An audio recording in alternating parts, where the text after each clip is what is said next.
you awake? I thought I heard you get up. Yeah, I'm awake. Sorry, I just can't sleep. Are you thinking about him? Yeah, a bit. You should get back to sleep, my love. I'm fine. No, it's okay. What else is on your mind? I don't know. It seems weird, but I had one of the most vivid dreams of my life. I saw a fox on a snowy mountain, just looking confused and worried. Those eyes. I can't get those eyes out of my head. She was running in the windy snow, looking for something. Do you think it has to do with you and what's been going on? I don't know. It was just a dream, Rachel. They're not meant to make sense. A lot's happened the past couple days, that's all. Well, if you're not going to sleep anyway, you should tell me. I want to hear. All right.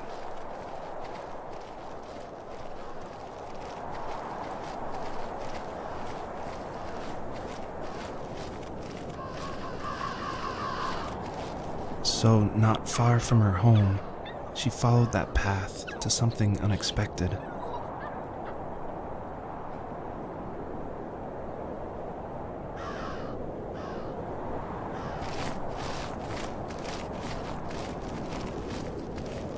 She couldn't stay, though. She had to find her other 2 children. So she took that path. She followed it towards something ancient. Something with answers.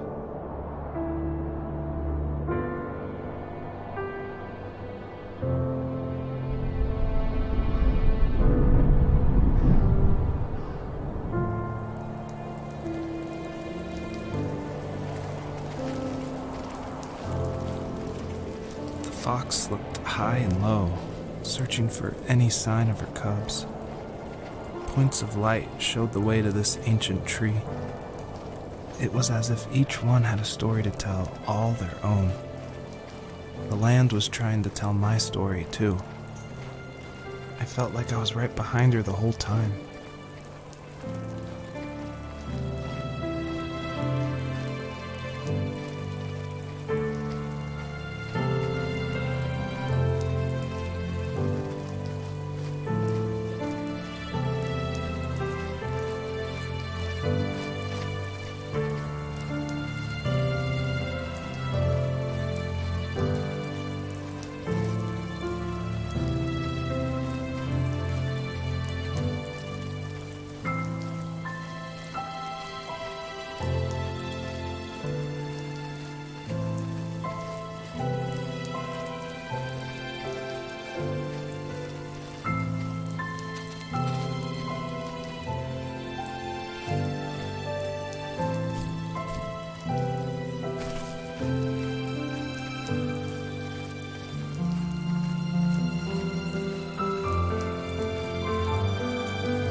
Wasn't he like a lumberjack? That's one way of putting it. If wood was a canvas, then a carving knife was his paintbrush. Even after working a 50-hour week, even after his hands were more splinters than skin, he would bring home the nicest piece of Alaskan weeping cedar and make me toys. That wooden train was the first toy I can remember, and I loved it. I just knew from a young age I was going to be a lumberjack, like my father.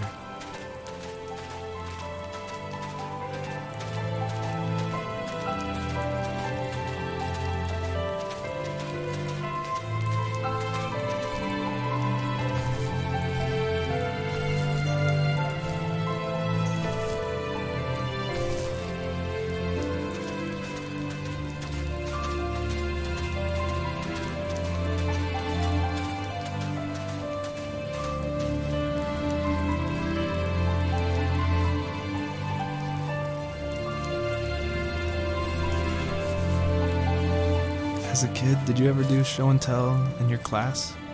Yeah, I think I only did it once, when I was in the 4th grade. You know how my life was around then. I wanted to show my class what helped pass the time and distracted me. So I brought a dozen paper cranes I had made. I think I told everyone how badly I wanted to be a bird and fly, embarrassingly enough. Don't be embarrassed. Every kid wants to fly. For me, it was another toy from my dad, a wooden boat. I remember guarding it so carefully in my hands as I walked into class. When I sat down, a group of boys immediately made fun of it. They asked which trash can I found it in, or why an ugly log was my favorite toy. When I got up, I didn't even want to tell them my dad had carved it. I said it was a joke gift my friend had given me. Kids can be so cruel. Some of them are. I shouldn't have let them get to me, but it did. It's amazing we bounced back at all.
Usually those kids would leave me alone, but somehow they could tell I was different. They made fun of how far away I lived. They called my dad a sourdough. I was a blabbermouth as a kid, telling my dad stories I made up for hours. But after that show and tell, I didn't tell him much anymore. He didn't know exactly what was wrong, but his best guess was that the toys he carved weren't cool enough. He carved me a tank and tried to tell me what it was like to be in a real tank as a serviceman. I didn't know your dad was in the military. Yeah, in the army. The sad thing is that I'd pretty much forgotten until just now. There's so much I still don't know about him. I'm sorry. He knows how much you love him. You're going to see him again soon and have some closure, I'm sure.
My teenage years were full of sketching, angst, and trouble.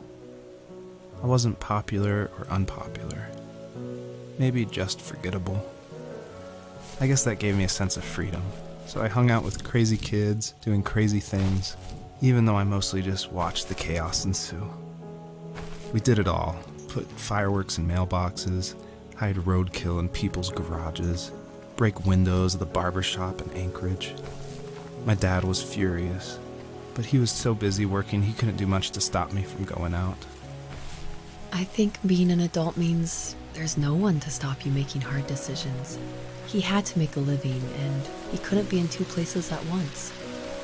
Yeah, I realize that now. But at the time, I was sure he was more interested in growing his business than what was going on with me.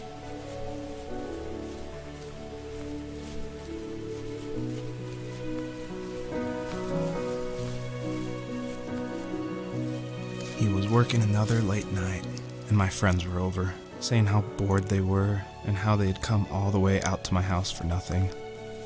One of them mentioned how that old, ugly beyond belief truck was still in the garage, and how we should take it for a spin. I was only 15, so I kind of fought it for a while.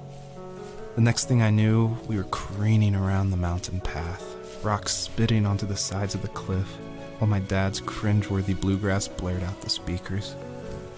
I drove while my friends were in the back of that yellow and purple truck, throwing beer bottles and trash at anything remotely interesting. Felt like I was soaring in the air with borrowed wings. But all good things have endings. A cop outside of Eagle River pulled us over after he saw us in a bottle rocket into someone's yard. What followed was a long night of talking to disappointed adults and feeling smaller than ever.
After he drove me home from the police station, I blew up at him, saying how I never wanted to be like him, how I was going to be someone and leave that hick icebox for good.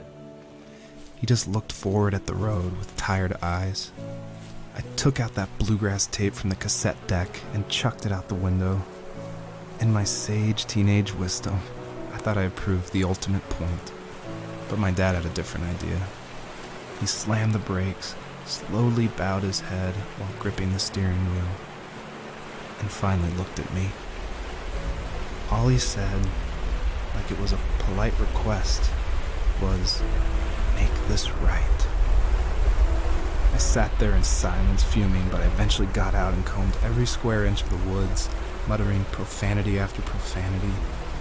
I found it 30 minutes later, near a small waterfall off the road. I went back to the truck, put the wet tape back in, and sure enough it worked. We didn't speak another word to each other the rest of the night. Wow, I knew you were a crazy teenager, but It's hard to believe, isn't it? It surprises me too. It's like I didn't really know who that kid was back then. I bet my dad thought the same thing over and over. It's almost like he was saying, "Make this right," to himself, more than to me.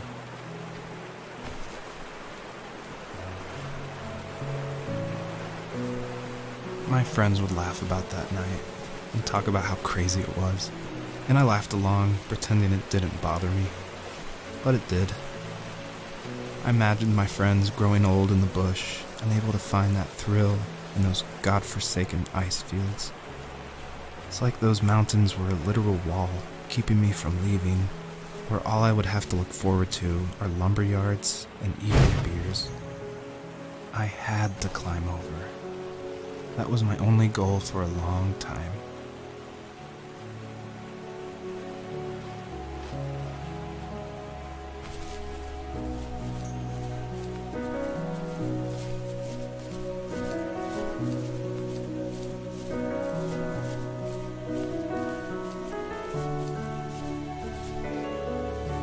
If there was some way I could take my love of drawing and turn it into a way of escape, nothing would make me happier. I wanted to create instead of tearing trees down. I wanted to move to the lower 48, not because I hated it there in Alaska, but I hated the idea of it. It's like all of that spite inside me had created this monster which followed me around my whole teenage years. I put so much energy into doing what others didn't expect of me. Why did I do that? there's one fact you're forgetting, though. If you didn't have that fire in you, we probably would have never met. You're absolutely right. Maybe the destination is all that matters in the end. But then why am I awake? Why am I seeing this fox go on her journey? And why can't I stop thinking about my dad?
Property, there were old abandoned pieces of a shed and car long left unused.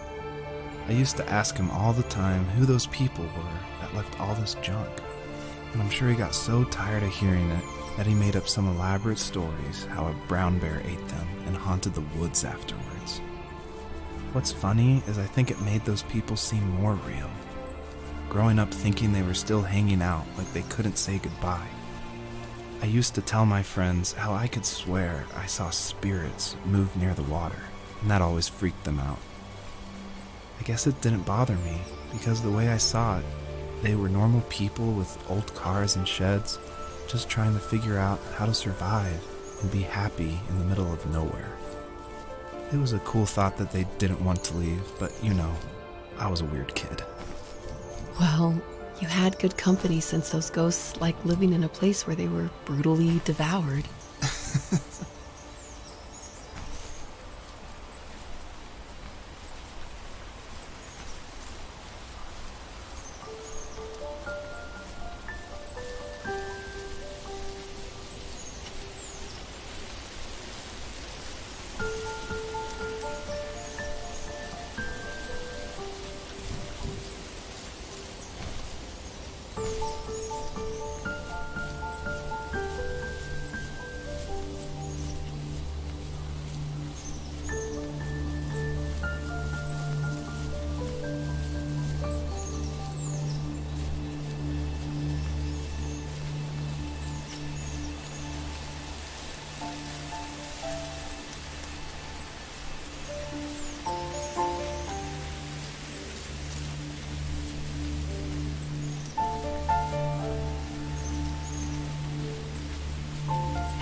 My dad built a lot of stuff in his free time.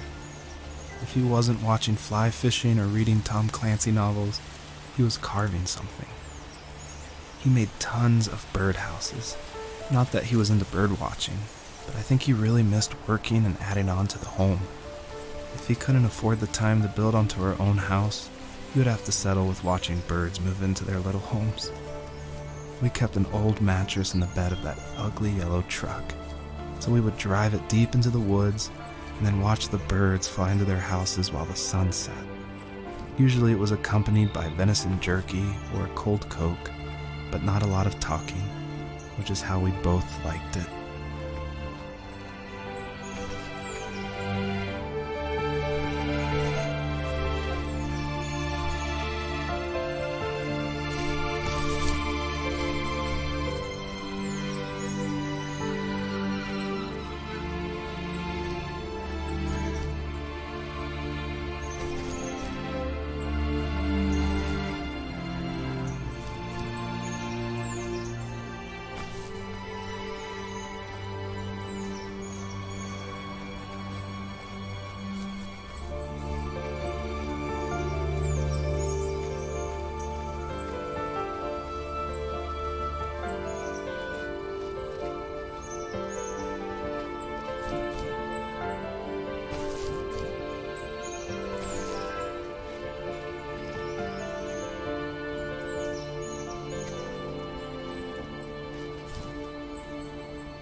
we were happiest underneath the evergreens.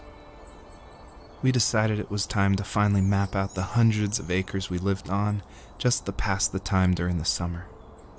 He was only free in the evenings, so I would spend the day wasting time on dial-up internet and sketching, and then we would rush into the woods, pen and map in hand, before evening fell.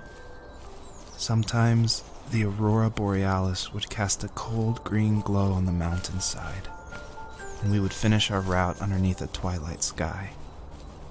Sometimes I was lonely during those summer days, but there was comfort in the routine. A lot of teenagers aren't looking for the daily grind, though. There's nothing wrong with wanting to get out, to leave your childhood home. You wanted to progress, to make something of yourself. Yeah, you're right. That house. I'm sure it's the same as how I left it. But then why does it feel so different?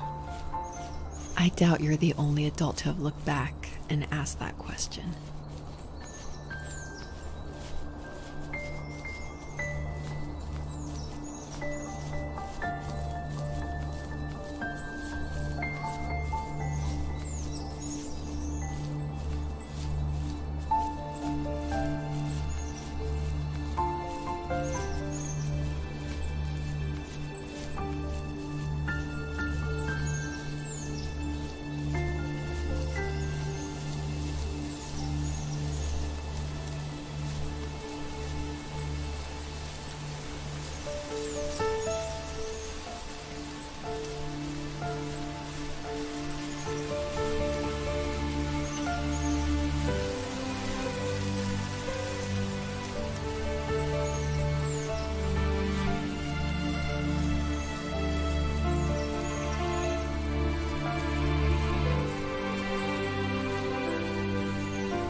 Even at my most distant, at the times when I detested him the most, he kept reaching out. For a year straight, he asked me every week when we were going camping. I thought he was just dense. Eventually, to shut him up, I agreed. We carried out the worn lawn chairs from the garage and set up a cinder block campfire at the site we'd always used behind the house. We walked down the mountain path, talking in the warm sunshine we only got a couple months of the year. Those 3 obsidian rocks shimmered alongside the shore, almost like sparklers pressed against a dark window. I'll never forget that wet stone on my feet, or how those massive mountains looked even bigger in the lake's reflection. I felt small, but grateful. As the sun set, my dad found something I hadn't seen for a long time. The tree where I'd made my first carving when I was 6. I hadn't even carved it. My dad had helped me, but I still called it my tree. Something about seeing my name there made me open up, and we talked about everything that night in that old camouflage tent. I told him how much I loved sketching and design, and how it would be a dream to study architecture in Seattle. I told him how I didn't get along with my friends much anymore, but that I didn't mind being alone. He told me he was there for me, and he joked that if all he had to do was write my name on a tree to finally get me to talk, he would have left me carved logs with novels on them in front of my room every morning. I don't know why it took me that long to realize it, but it was then I knew how much he had sacrificed for me.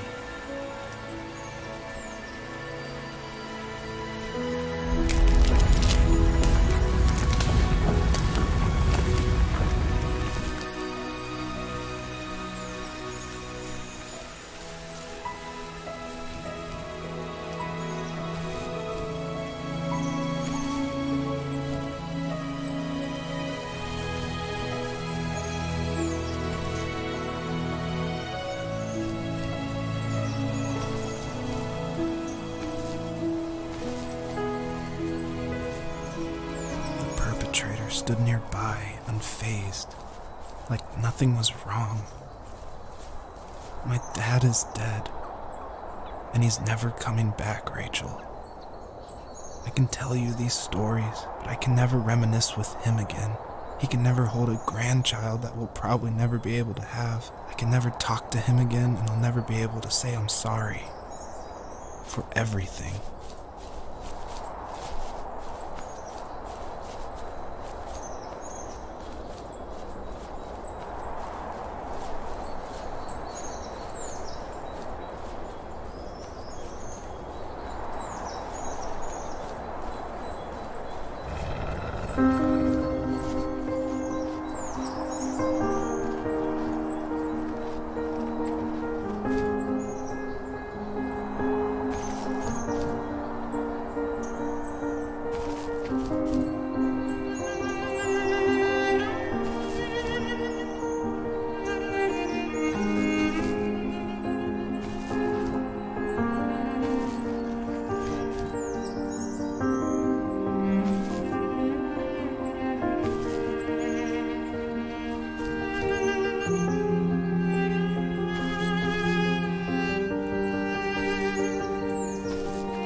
just can't talk about this anymore.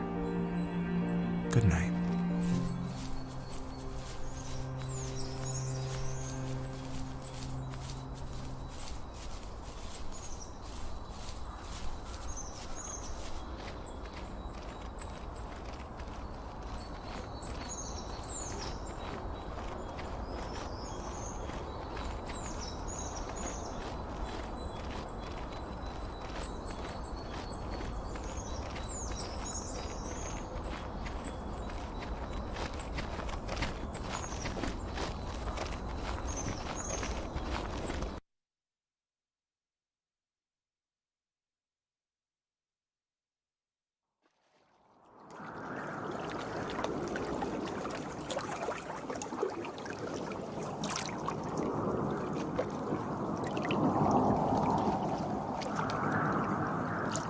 Joseph, you can't go to sleep feeling like this.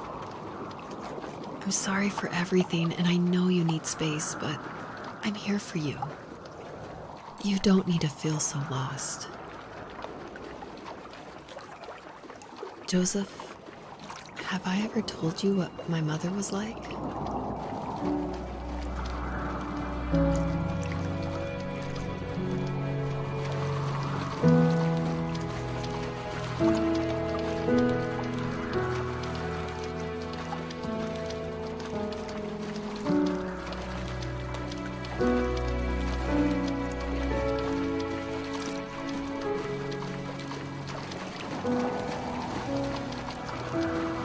You know what it's like not to have a mom at home. And you know how hard that made my childhood. What helped me was watching the birds in the morning before the school bus came. I thought that my mother was one of those birds, and it made me want to be free like her. My mom taught me how to fold origami cranes while she was in the hospital. So I told myself I would fold one every day until I could fly myself. I think we both have always loved animals, and for me that love started with a dog. Sometimes this Rottweiler would come up to our property line and wait at the fence for me, but only once in a while. I was sure to check every day immediately after school, and it usually ended in disappointment. I would even steal money from my passed out dad just so I could buy these off-brand dog biscuits. Even when she did stop by, she never went beyond the fence. Why was she so scared? I think my dad was the opposite of your dad in almost every way, except he was in the military as well. He coped with alcohol of every kind. The trailer started falling apart, he got angry, and I withdrew. More and more I became the weird, quiet kid who made lots of origami birds and carried dog biscuits around. I think we were pretty similar when it came to being the weird kids. And that same sincerity in college was one of the reasons I was so drawn to you. Life got worse and worse, and at one point, I really didn't think I could survive another day with my soul still intact. I had no real friends, let alone neighbors, since we lived in the middle of nowhere. I should have talked to my teacher, but I was scared what he would do if he found out.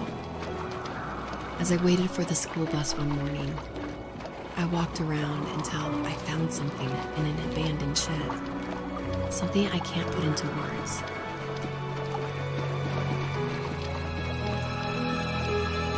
I summoned courage I didn't know I had, and I broke into my dad's room and found the key to the shed where he had locked my bike. I'll never forget that feeling. The wind rushing by my ears as the sun rose over fields of wheat. I was flying for the first time. I biked as far as my legs could take me until I found a house that felt friendly, and that felt like home. Those strangers helped me in so many ways. And if it wasn't for them, I wouldn't have found my foster family. And if it wasn't for my parents, I wouldn't have met you. You have strength, Joseph, and you're not as alone as you think. It's all just so pointless. Just waiting for life to happen. It's like having the home I always wanted is cursed out of my reach. The thought of being a parent myself. How could I do that when I couldn't even be a good son? I'm sorry. I know what you're saying. I just don't know how things will work out. These quiet hours will turn into years, and we'll wonder which roads passed us by. Then we'll forge a new road together. Besides, I discovered for myself that one fateful morning where any hopeful road leads to. There may be thorns and mist, but it always leads to the same thing. And what's that? Family. I'm so glad that you're part of my family, Rachel. And I'm glad you're part of mine.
The fox knew her last cub would be waiting for her at the first tree. She was almost there. The rain cascaded onto the jade valley where the entrance to the tree was. Life was protected there, because that's where life began. It was now only a mother and a daughter left. Items from my life still dotted the ground as she moved closer to her destination and destiny.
At the end of high school, I felt something I hadn't felt in a long time.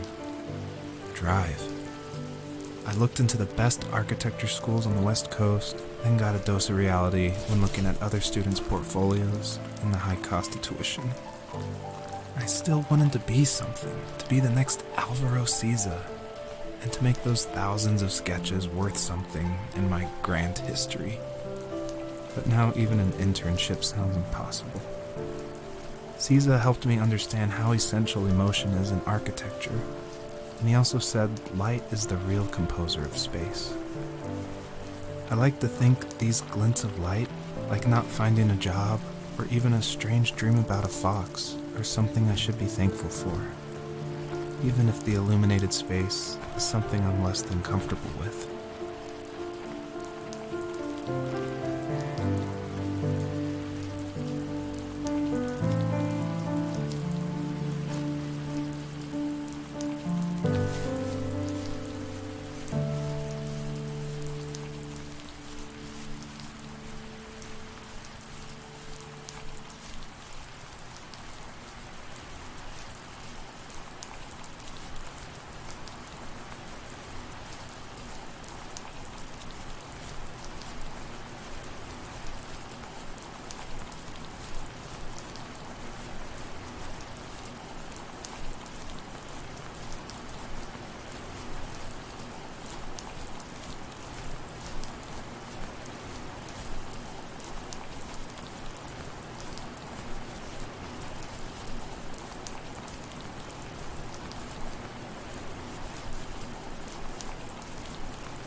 My dad was super supportive with my college plans. To a point. Things were okay until this terrible accident happened. I guess a forklift flipped over due to a bad axle, and it crushed one of the workers there. My dad didn't eat for days, even though he wasn't directly involved. It devastated him. Not only did it hurt the business, but it just freaked him out. He would talk in his sleep, muttering things about firing people and saying sorry. One fateful day he approached me, said that since my school search wasn't going well, I should finally be a man and take over the family business. He said one day he was going to die, and that all of his work, sacrifice, and even that man's life would be wasted in vain. I just lost it. Teenage me just exploded at the thought. I screwed up. I said things I shouldn't have. He was having a crisis, and I pretty much spit in his face.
Was that the last time you talked to him? No, I called on holidays, and he would call on my birthday. I guess we acted like nothing ever happened, which was stupid. Didn't want to ask about his lumberyard, and I'm sure he didn't want to ask about my job search. I never went back and visited. I think the last conversation we had was about what movies we had seen and what exactly a best boy is in the credits. I thought he would be here so much longer.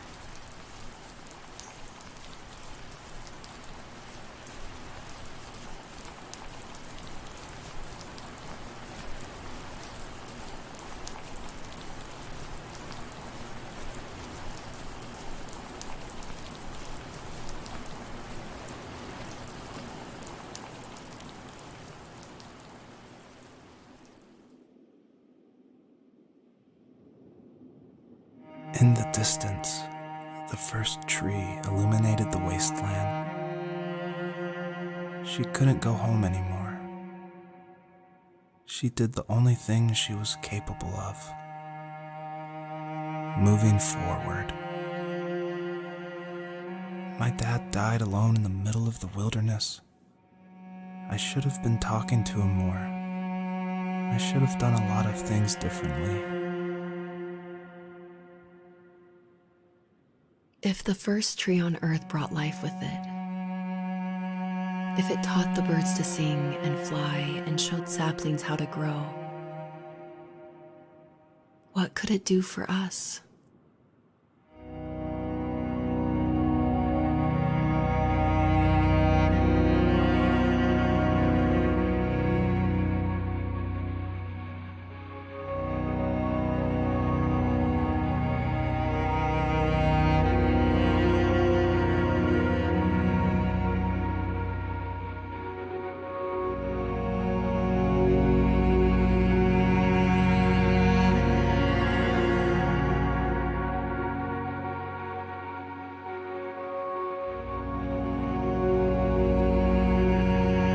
There was a letter I received yesterday from a name I didn't recognize, with a quote I can't stop thinking about.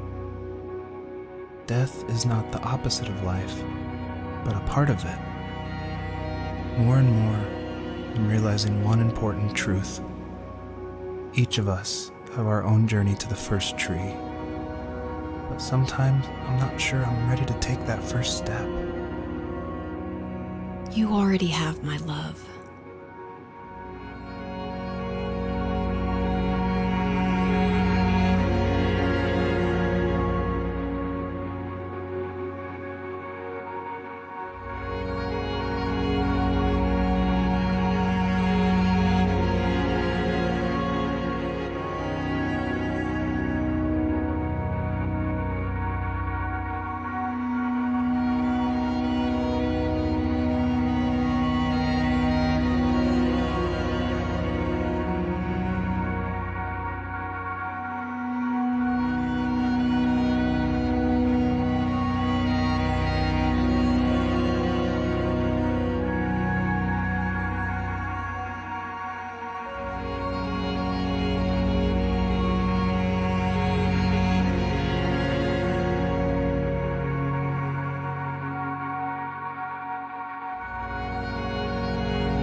Her journey was over, but I have no idea. It was only a dream, a distraction from tomorrow. I don't think dreams normally bring back to memory so many important feelings. Maybe it was just a dream, but it was also a gift. Yeah, I suppose. But tomorrow we're getting on a plane to the last place on Earth I want to be. The only person that would have made the trip worth it is gone. You're going to see him and be with him one last time before you say goodbye. I have one last quote for you by Emerson, sealed in an imaginary letter from me to you. It is the secret of the world that all things subsist and do not die, but only retire a little from sight and afterward return again. Go to sleep, my love. We have a big day tomorrow, but I'll be there with you every step of the way. Thank you. Thanks for listening. Good night, Rachel. Good night, Joseph.